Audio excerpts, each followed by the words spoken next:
Supreme कोर्टामध्ये आज सगळ्या महाराष्ट्राचं लक्ष लागलंय, कारण की मराठा आरक्षणासंदर्भातली क्युरेटिव्ह पिटिशन आज सुप्रीम कोर्टामध्ये आहे. आपल्या सोबत ॲडव्होकेट शिंदे सर आहेत, आपण त्यांच्याकडनं जाणून घेऊयात. महाराष्ट्राच्या प्रेक्षकांना सोप्या भाषेत हे सांगा, क्युरेटिव्ह पिटिशन म्हणजे नेमकी काय आणि त्याची सुनावणी नेमकी कशी होते? बघा, सुप्रीम कोर्टमध्ये एखादं मॅटर तुम्ही हारला तर त्याच्यानंतर एक पर्याय असतो पुनर्विचार याचिका, रिव्ह्यू पिटिशन, जे कॉन्स्टिट्यूशनमध्ये आपल्या राज्यघटनेत मेन्शन आहे. त्याच्यानंतर 2002 मध्ये सुप्रीम कोर्टाने रूपा हुर्रा केसमध्ये असं सांगितलंय की एक क्युरेटिव्ह पिटिशन पण पर्याय आहे. जर रिव्ह्यू पण तुम्ही असफल झाला रिव्ह्यूमध्ये तर तुम्ही क्युरेटिव्ह पिटिशन, उपचारात्मक याचिकाही फाईल करू शकता. त्याच्यानंतर आता 21 वर्ष झालेत, पण खूप कमी क्युरेटिव्ह पिटिशन म्हणजे नसल्यातच जमा आहे की जे एंटरटेन झालेले आहेत. त्यामुळे ही आता जी क्युरेटिव्ह पिटिशनचं हिअरिंग 1:30 वाजता होईल, ते 4 जे सिनियर मोस्ट जजेस आहेत सुप्रीम कोर्टाचे त्यांच्या समोर होईल आणि ते बंद दरवाज्यात हिअरिंग, म्हणजे त्याच्यात वकील किंवा क्लायंट कोणीही जाऊ शकत नाही. जे क्युरेटिव्ह पिटिशन राज्य सरकारनी म्हणजे मुख्यमंत्री, chief minister of Maharashtra versus Jayashree Laxmanrao Patil आणि विनोद पाटील वर्सेस जयश्री लक्ष्मणराव पाटील, या 2 क्युरेटिव्ह पिटिशन जजेस ऐकतील त्यांच्या चेंबरमध्ये. ऐकतील म्हणजे ते वाचतील आणि त्याच्यात ते ठरवतील की ह्याच्यात नोटीस इश्यू करायची का डिसमिस करायचं. आता विनोद पाटलांनी मागणी केली आहे की हे ओपन कोर्टात हिअरिंग व्हावं, तर जज असंही म्हणू शकतात की ह्या दिवशी आम्ही हे हिअरिंग ओपन कोर्टात ठेवतोय. तर आता जज काय करतात ते आपल्याला तसं समजायचा मार्ग काहीच नाहीये. दुपारी 4 वाजेपर्यंत किंवा फार तर फार संध्याकाळी 7 वाजेपर्यंत आपल्याला इंटरनेटवरच सुप्रीम कोर्टच्या वेबसाईटवर समजेल की काय आज त्यांनी निर्णय घेतलेला आहे. बरं, शक्यता किती असते? यापूर्वीची अशी एखादी याचिका आहे का जी ऐकली गेली पुन्हा? बघा, भोपाळ गॅस ट्रॅजेडीची डाव केमिकल्स विरुद्धची याचिका अशी ऐकली गेलेली होती, पण ह्याच्यात शक्यता खूपच कमी आहे. पण आता हा पण मुद्दा, हा ज्वलंत मुद्दा आहे आणि जजेसला पण ते समजलंच असेल. त्यामुळे बघू आता.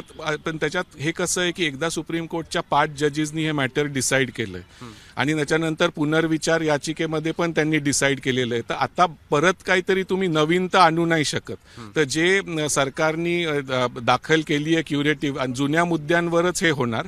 पण त्याच्यात असं एक म्हणता येईल, हे जरी नंतरची गोष्ट असली की इंदिरा साहनी केसमध्ये कोर्टाने म्हणलंय की 50% वर आरक्षण जायला नाही पाहिजे आणि जर ते गेलं तर त्याला खूप तुम्ही स्ट्रॉंग कारण, रिझन्स द्यायला पाहिजे. पण त्याच्यानंतर 130री जी घटना दुरुस्ती झाली आणि ऑल ओव्हर इंडिया केंद्र सरकारने 10% EWS आरक्षण दिलं. त्यामुळे 50%ची मर्यादा तर तुम्ही त्याच्यात ओलांडलीच आहे, 60-61% गेलेलं आहे.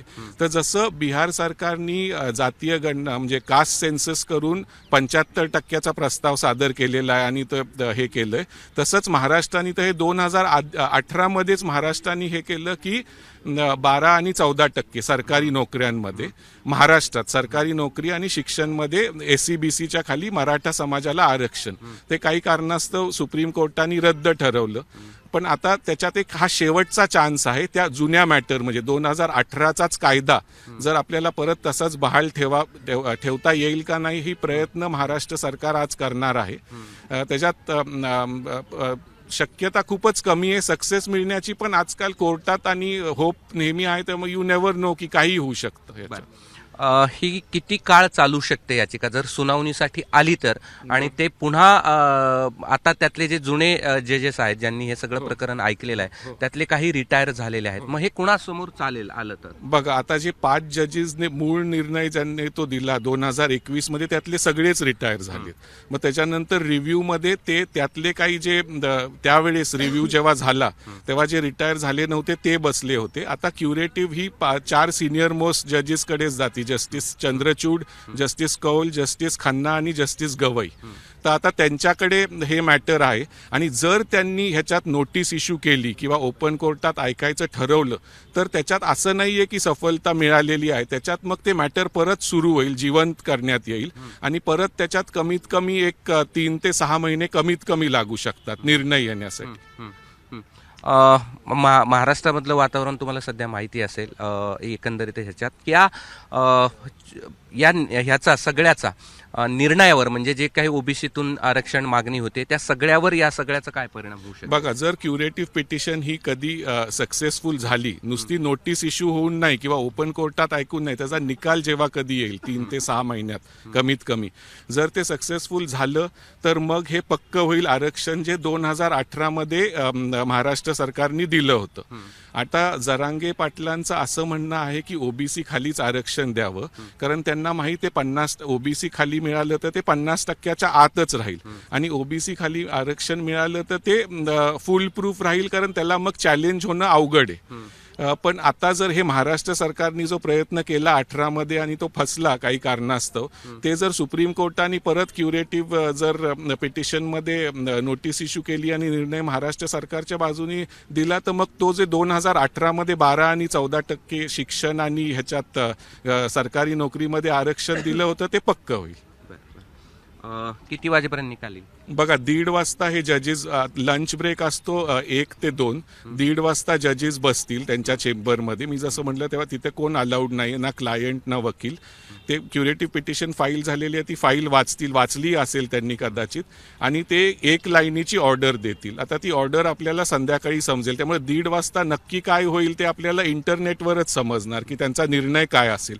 पण आज एक इम्पॉर्टंट डे आहे, कारण निर्णय काही लागू शकतो. जरी 99.9% आपण म्हणतो की क्युरेटिव्हमध्ये सक्सेस मिळत नाही, तरी ह्या विषयावर एखाद्या वेळेस जर जजेसनी ठरवलं ओपन कोर्टात ऐकायचं किंवा नोटीस इश्यू करायची, तर मग ही प्रक्रिया परत सुरू होईल. आणि मग महाराष्ट्र सरकारचं असं असेल की जर महाराष्ट्रात नवीन कायदा बनवायची वेळ येणार नाही, कारण जर ही जिवंत झाली परत इथे याचिका, तर मग सुप्रीम कोर्टाच्या अखत्यारीत परत हे मॅटर आलेलं असेल आणि मग ते जे काय निर्णय घेतील ते आपल्याला मान्य करावं लागेल. पण तोपर्यंत महाराष्ट्र सरकारला थांबावं लागेल. तोपर्यंत महाराष्ट्र सरकारला थांबावं लागेल. त्यामुळे जरांगे पाटलांचं असं म्हणणं आहे की तुम्ही ओबीसी मध्ये इन्क्लूड करा मराठा समाजाला. जर ओबीसी मध्ये जर राज्य मागासवर्गीय आयोगाचा अहवाल आला आणि त्यांनी सांगितलं की मराठा समाज हा मागासलेला आहे आणि जर ओबीसी मध्ये समाविष्ट करायचं असलं तर मग त्याला विशेष कायद्याची गरज नाहीये. तो एक GR काढून, नोटिफिकेशन काढून पण ओबीसी मध्ये मराठा समाजाला समाविष्ट करता येईल.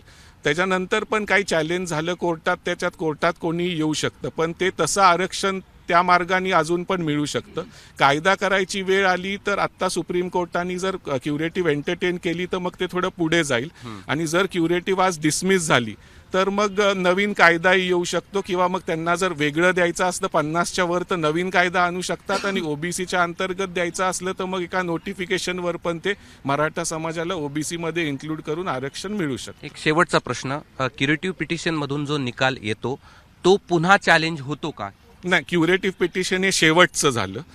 मेन निकाल, त्याच्यानंतर रिव्ह्यू आणि क्युरेटिव्हमध्ये जो निकाल येईल तो सगळ्यांना मान्यच करावं लागेल. म्हणजे क्युरेटिव्हमध्ये जर महाराष्ट्र सरकारला सक्सेस मिळालं तर जे 2018 मध्ये आरक्षण दिलं गेलं होतं, 1.25 वर्ष ते टिकलं महाराष्ट्रात, हायकोर्टाने पण ते उचलून धरलं होतं, तेच आरक्षण परत चालू राहील. ठीक, धन्यवाद. हे होते ॲडव्होकेट शिंदे आणि हे सुप्रीम कोर्ट आहे.